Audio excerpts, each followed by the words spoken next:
thousands of people and a curious deer are coming out to see the largest, most powerful operating steam locomotive in the world.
Called Big Boy because a worker wrote this on it during construction. This locomotive has 4 lead wheels, 2 sets of 8 powered driving wheels, and 4 trailing wheels that hold up the enormous firebox that creates steam.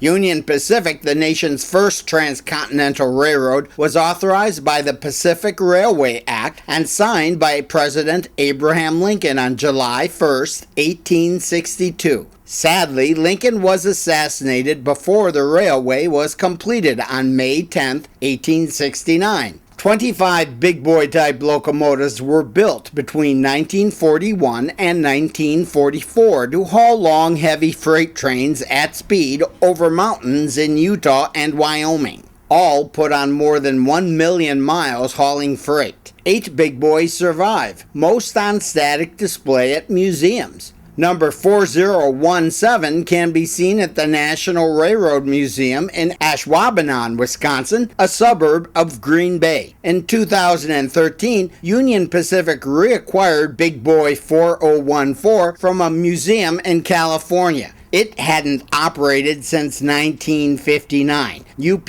finished rebuilding 4014 in May 2019. It is spending 2019 touring the Union Pacific system, commemorating the Transcontinental Railroad's 150th anniversary. The July tour is called the Great Race Across the Midwest and runs through Illinois, Iowa, Minnesota, Nebraska, Wisconsin, and Wyoming. At some stops, the train is on public display. Currently, Union Pacific has 2 operating steam locomotives, a Big Boy and number 844, which has a 4-8-4 wheel arrangement. A third locomotive, Challenger 3985, is waiting for rebuilding at Union Pacific Steam Shop. Seeing 4014 in action demonstrates why it is called Big Boy. It's a massive steam locomotive and in many ways as powerful as any modern diesel locomotive. Big Boy is huge.